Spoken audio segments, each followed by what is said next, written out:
I say welcome, I say talofa lava, I say kia ora, I say daja hao, and therefore I have now got 4 of the most commonly spoken languages in New Zealand. I don't speak Hindi, forgive me, but of course we are a country of 160 languages. Can I acknowledge the Minister? And can I acknowledge, of course, the Controller of Customs? Carolyn, it's very kind of you to host us here. There's a pool of people outside that they won't let in, so because we're breaching health and safety rules.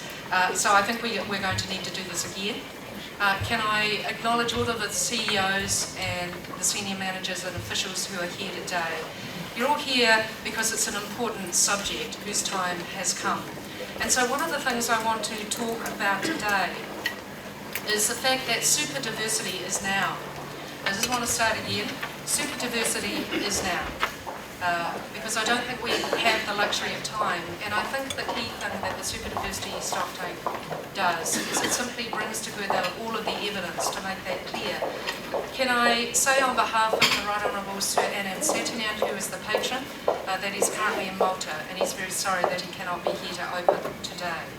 But I want to start by saying that there have almost been 70,000 downloads of the Superdiversity Stocktake in 3 weeks, which is just hysterical. How can a report, which is a 9-point because we didn't have enough money to put it in 12-point, go viral? And the only thing that tells you as officials is that your customer base, the citizens of New Zealand, know it's time, and the time is now. So can I just ask, who here has had a look at the Superdiversity Stocktake? Thank you, and I appreciate that because we don't really have time to talk about the why. I'm hopeful that you will have read the Stocktake and understand the why, because I will come back to explaining what I think a multicultural policy on a bicultural base means. It's something I've been reeling off in the media. The important thing that I want to talk about is the how, the superdiversity framework. Now, I'm in the process of devising a proper framework. I've just got to find some funding to do it. But the 4 key criteria that I applied when we were doing the stocktake of the public agencies we interviewed was, firstly, did they systematically identify the impact that superdiversity has on the issues within that agency's role and the legislation that that agency is responsible for? Secondly, have they determined what the changes need to be taken account of, what changes need to be taken account of in the policy and in law reform, in the consideration, in the consultation and in the implementation. Thirdly, to ensure that the agency communicates with all New Zealanders about its role, about its policies, about its laws, in consultation, and on issues such as elections and referenda. I've just come from the Electoral Commission this morning. It was lovely to talk to Robert Patton again. He very kindly commented on our paper. If you haven't read that part of it, there is a specific paper on the impact of superdiversity on electoral laws and referenda. Why would you bother doing it? Because it's a really good example of how you systematically look at the implications of superdiversity in one policy area. And of course we have the flag referendum going on right now. Robert reminded me we're day 3 and I don't think I've filled out my forms, so I must find them and fill them in. But it's directly relevant to whether or not we're going to get low voter turnout or whether we're going to get good voter turnout, because an increasing proportion of our population doesn't speak English. And the question is, do we need a change of policy? Do we need a change of legislative settings? Because all of the legislative settings in the electoral area tend to be highly prescriptive, which doesn't allow discretion to be able to take account of the very rapidly changing demography we are facing that speaks very different languages. And of course the final thing is about building internal capability. So I've been talking mainly about the outward-facing aspects of the public service role towards citizens and your customer base, but when you look at the internal capability that's needed in order to do all of these things, do you have the internal capability so that staff with the skills and cultural and language abilities to undertake the above analysis and communications and implementation are able to target all citizens, customers of the public agency. So what is a multicultural policy on a bicultural base, and why do I think we need it formally? Look, there are far too many recommendations in this report, and there are far too many findings. Somebody asked me when we were doing the next stocktake. I said I will do it when we've digested this one. But certainly it can't be an election year because we mustn't make this a political issue. This issue is actually not even an HR issue, although HR is at the front line of it. It's about our economy. It's about the nature of our society and our communities. It is a very, very big issue. But the one major recommendation, if we don't do anything else, well actually there are two of them. Let me tell you the first one. I think we need a formal multicultural policy on a bicultural basis. And what does that mean? Well, it actually means what I just said, that we actually need government systematically identifying, planning, evaluating policies, laws, in terms of its data gathering, the research, the services that are appropriate for our rapidly changing demographic community.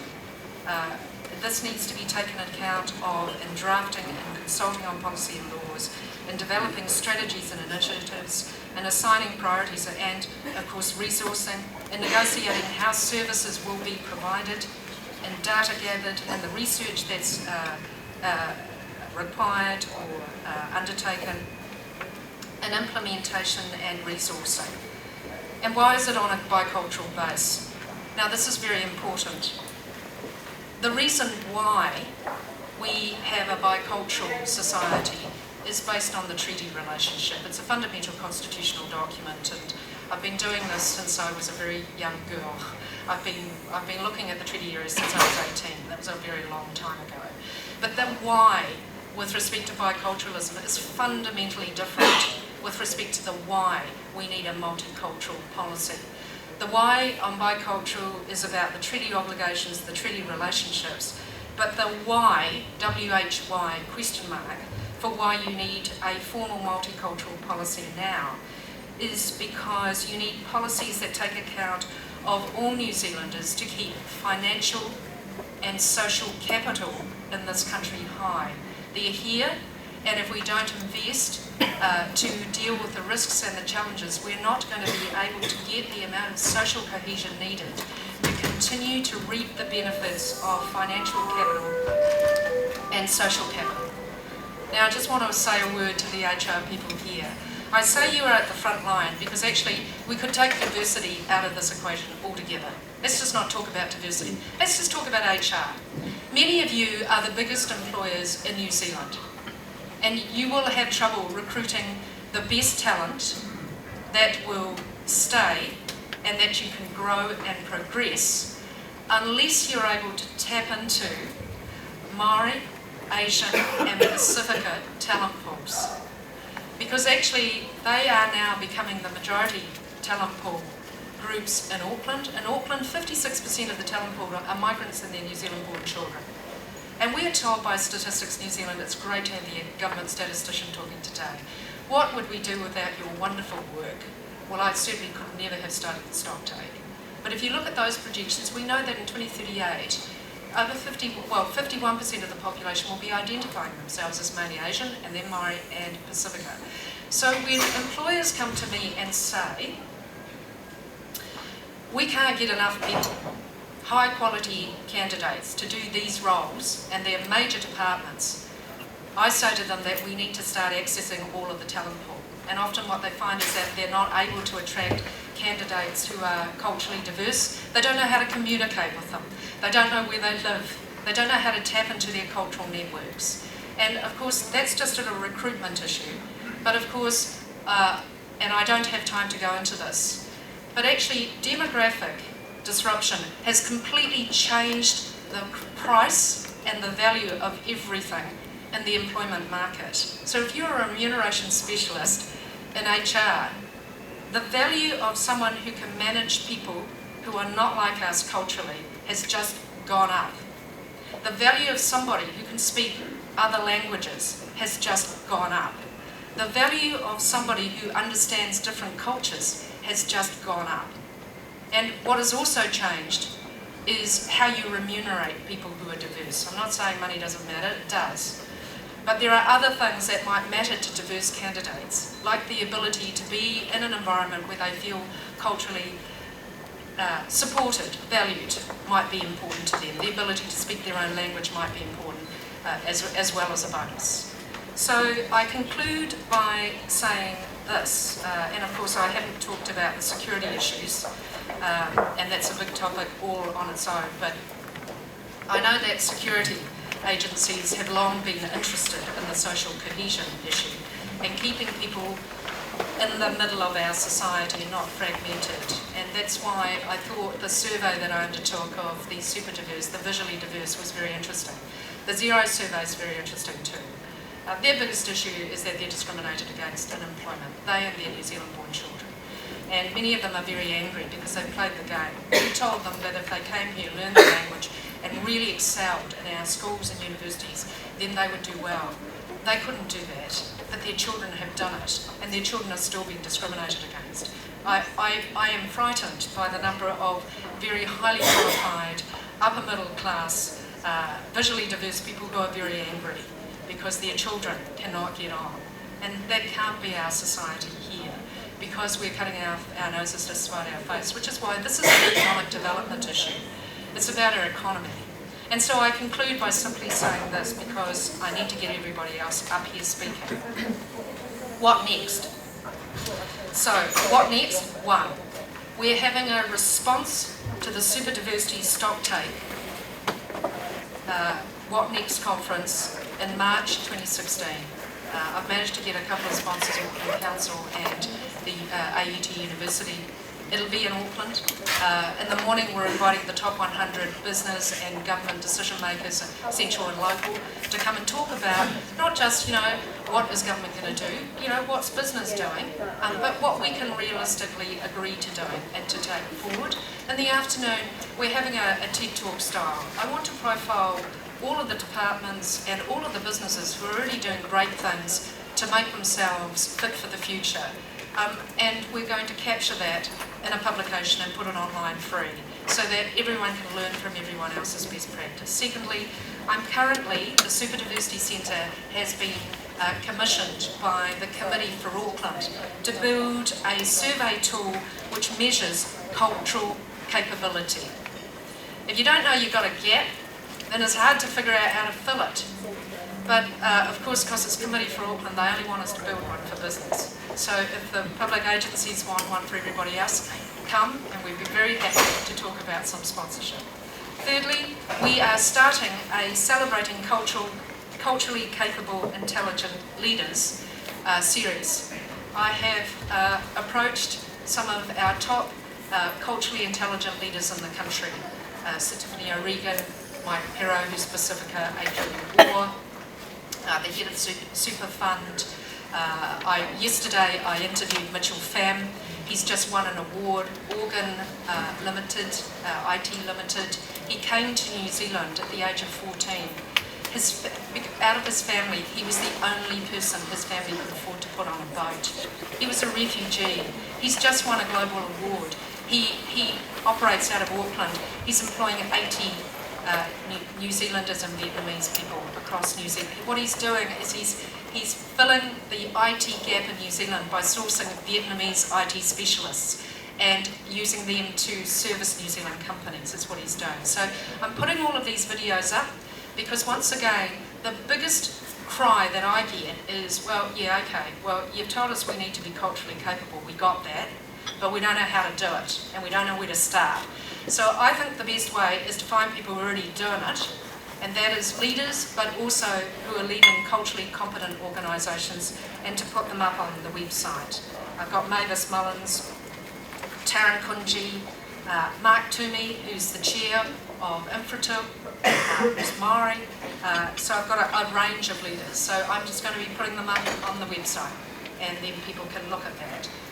And then finally, as I said, I want to build a full superdiversity framework which measures tangible deliverables and benefits of superdiversity. And for the public service, they would be: 1, above business as usual performance on the objectives and outcomes that matter to government; better public services. 2, the ability to attract, retain, progress diverse staff.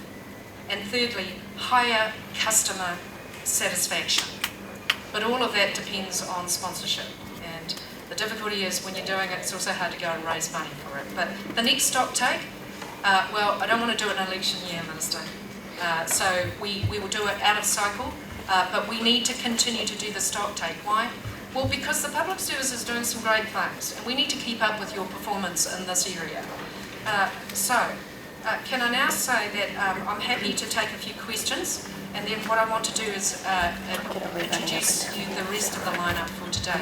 Are there any questions and comments anybody wants to raise or make? I know it's a stellar audience, but this is an important topic. Are there any questions or comments? Nobody? Did you enjoy the stock take? Yeah, it's good. I learnt a lot writing it. Look, it's not an A+, but I said to my team in June, I woke up one morning and just realised the time had arrived. We just needed to get it finished and out the door. So we got it out, and I'm sure the second stock take will be better. All right. Can I introduce the rest of the lineup this morning? The first person is, of course, Carolyn Tremaine, the Controller of Customs. Carolyn is hosting us today again, thank you. But she also came in, and her organisation came in under her leadership as number 2. I didn't write the stock take to give brickbats, I wrote it to give bouquets. Customs had the best list of systematically identifying the issues that Superdiversity raises in their area. And so she's going to talk to you about what Customs is doing. She's going to be followed by Andrew Kibblewhite, Chief Executive of the Department of Prime Minister and Cabinet. Andrew, I know you need to go. I'm glad you're here today. Why? Well, you simply sit in the most important department for coordinating all of the issues around this very, very important issue. So thank you for being here. Mike Bush, the Commissioner of Police, will follow. Why? Well, New Zealand Police came in at number 1. You guys were great. And it was just such a delight to interview and find out what you were doing. And I wanted so much to be able to set it out because there's a lot of best practice there, and hopefully we can all cut and paste and not reinvent the wheel. So thank you for not just talking about what you're doing, but why you're doing it and why it's important for police to be doing it. And then we've got David Small. MB has been such an important leader in this area, and they came in at number 3. So I'm really looking forward to what David has to say, because as I say, this is not just an HR issue, it's not just a human rights discrimination issue, it's about the economy and maximising the economy. Then after that we've got Liz McPherson, because without the statistics we are lost. And the statistics are actually like forecasting the weather. They tell you where the clouds will gather and when it will rain and when it will be sunny. And so Liz, I love what you're collecting, and of course what I'd love you to be collecting is some more of the data around, for example, the fact that a quarter of the population in Auckland will be coloured women, and actually in the pay equity stakes they're right at the bottom. But of course nobody collects the stats, but what stats we have tells us that. Then Andrew Hampton, the Chief Talent Officer, will speak. And of course SSC is right at the heart of the core internal capability to be able to service our market, the citizens of New Zealand. So Andrew will be talking to you about what the SSC is doing. And then of course Belinda Chin, the Director of the Office of Ethnic Communities. Just so important because you're right at the coalface of that change, and she's going to tell you how they can assist, because all of the agencies we talked to were fantastic. They said, we really want to do this, we just don't know how to. So it's about getting you some assistance. And then, of course, Dame Susan DeVoy, the Race Relations Commissioner. The Human Rights Commission was one of the key sponsors that allowed us to put this study out for free, along with the BNZ, Zero, Perpetual Guardian, the Ministry of Education and the New Zealand Law Foundation. And DesignWorks did all of the design for free. And I think there's about $70,000 worth of free design work that they did, so that it didn't come out as a textbook. It sort of looked a little bit interesting. And then I've got the Chief Executive and the Deputy Chief Executive of the Superdiversity Centre just cleaning up at the end. And But right now, I have the honour of introducing the Honourable Cressida Sam Rotting. Sam is the Minister of Corrections, but he's also the Minister of Pacific Peoples, the Minister for Ethnic Communities, and the Associate Minister of Health. He wanted to say a few words now to explain why this issue is important and why he was so kind as to tweet the Superdiversity Stocktake. 70,000 downloads in 3 weeks. It's insane, Minister. Please come and address us. Thank you very much.